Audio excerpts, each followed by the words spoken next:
Hello friends, welcome to my channel and thanks for watching this video. So as we have ended with one more week on the Wall Street, and it looks like uh, uh, Friday, which is telling us a consolidation, some in green, some in red, but the market is technically going nowhere. Looking at the current close is concerned, let us see how the chart is behaving and what kind of direction we will get for the upcoming week. So let me all welcome you again to another session of USA Weekly Market Report series, where you can clearly see Dow Jones is down by 0.5%, whereas S&P 500 and Nasdaq is in green. And what has improved significantly is Russell 2000, and VIX is, I would say, a little bit high, but it is more flat. So let us see what kind of impact we have on the chart, starting with the current price behavior of Dow Jones. Now, as we are looking at the hourly chart of Dow Jones, which suddenly turns volatile, and you have to stay or stick within the range unless it breaks above or below the range. The current price action for Dow Jones will be a range bound trend or price action to look at moving forward, where we have this particular level representing our current range, and we have our near term support at 46,467, and on the upside we have our target or a resistance at 48,042 or 48,050. So unless Dow Jones started trading and sustaining above 48,050 or more, we cannot go any further on the upside. Similarly, if it finds supports at 46,467, then it is fine, but below which you have further downside to look at moving forward, which may then push Dow Jones even towards 45,796 and 45,490. So there is a correction or a near term volatility, but right now whatever is happening within a limited section. If it intensify, then it will be a different situation, but which we will talk about if there is any such indication. Right now stay within this range. As far as Nasdaq is concerned, it is also showing a volatile trend or volatile price action over here. So let me zoom this current price move and let us see what is happening over here. So first of all, you have to wait for the stock to respond, which simply means that unless the market or index started moving higher, and if you are looking for an upside, you should let the price started moving higher before you can go any further on the upside. As far as Nasdaq composite is concerned, we have these four lines representing our support and stop loss. So here we are, 22,458, 22,197, and 22,000 will be the next three immediate support and stop loss to look at. Similarly, we have 23,135 as our target or resistance. So if you are looking for an upside, let the index at least surpass and sustain above 23,135, and on the downside we have big support in between 22,197 and 22,000 respectively as far as Nasdaq is concerned. So volatility is something which is clearly visible in both the index. Now let's talk about S&P 500, and which is giving us similar kind of vibes, and one can clearly see the price behavior of S&P 500 similar to Nasdaq, because S&P 500 nowadays, if you are looking at the near term trend, then it follows more the Nasdaq compared to Dow Jones.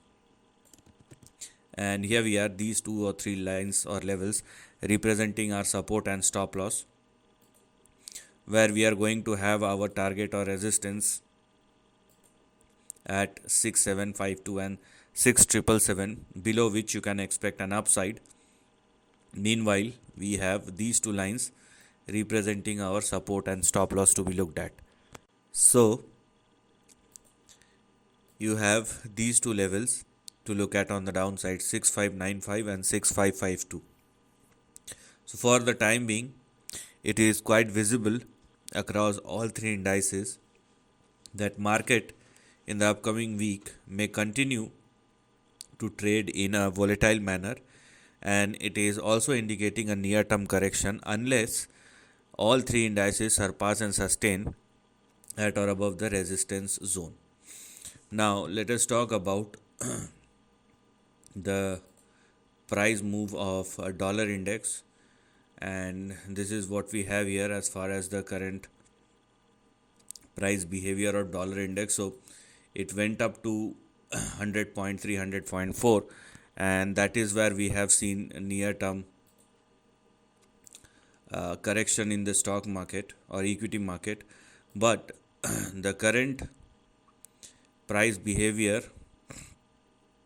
of dollar index currently indicates that you have these two or three lines representing the current range, which means that dollar index is now moving higher, which I would say is a very good sign for the equity market, because dollar index, if it swings lower, you will see upside on the weak equity market. So for the time being, 99.6 will become your target or resistance. So if you are looking for an upside in dollar index, then sustainability above 99.6 is mandatory. And because it is moving lower and trading below 99.6, that's where we have 98.57, then we have 98, and we have 97.46 are our next two or three support levels to be looked at. So a correction towards the lower end of the range, or towards, or if dollar index corrects lower, you will see an upside on the Wall Street, or a sudden spike is there. But the same thing to do is treat each and everything on individual basis. If dollar index is indicating a downside, so be it. If Dow Jones indicating an upside or downside, so be it. Let us just treat each and everything on individual basis. Now let us also see how the price chart of gold futures has been behaving. So here we are. So now it is clearly visible, as I have been talking about this thing, that I'm not going to say a big correction, but a near term correction as well as some consolidation is now going on, because for the time being, gold futures, this is the daily price chart of gold futures, which is unable to hold on to its levels. Okay, and it's been clearly visible. So unless it moved towards the lower end of the range, which the current price chart of gold futures clearly indicating, the probability is very high that it's not going to move higher, because it is now rejecting its highs two times, 4410 and 4275. These are now your immediate resistance level, and it is gold futures is making lower low. So the potential is it may retest the lower end of the range, which will be in between 3400 and 3600, from where you may see the next phase of an up move as far as gold futures price chart is concerned, and that is what one must look at moving forward. So this is what the price chart of gold futures is telling us. Now let us also talk about the WTI crude futures, and here we are. It is as we have been, I've been talking about this thing, and there is no sign of recovery for the time being. Yes, I mean, this is one of those commodities which will, or which is impacting and humans average daily life, but it is good that it is not reacting much, and it is holding at or near a comfortable range, and it is indicating a downside, not upside right now, where we are going to have our target or resistance. So on the towards the upper end of the range, we have 65 and 76 to be looked at as far as the upper end of the range is concerned, and towards the lower end of the range, these two lines for the time being are still open, and I'm talking about 42 and 39.9 or 40 on the downside. So this is what we're gonna look at as far as WTI crude futures is concerned. Now, net you can say that each and every financial instrument, be it crude, gold, equity market, or currency, they have their own individual trends. Some may collide, some may not, and some volatility is clearly visible now. Whether I'm talking about gold, WTI futures, I'm talking about dollar index, I'm talking about equity market, everything is going lower for the next upcoming week. So what does that mean? So for the time being, it just mean a near term correction and volatility.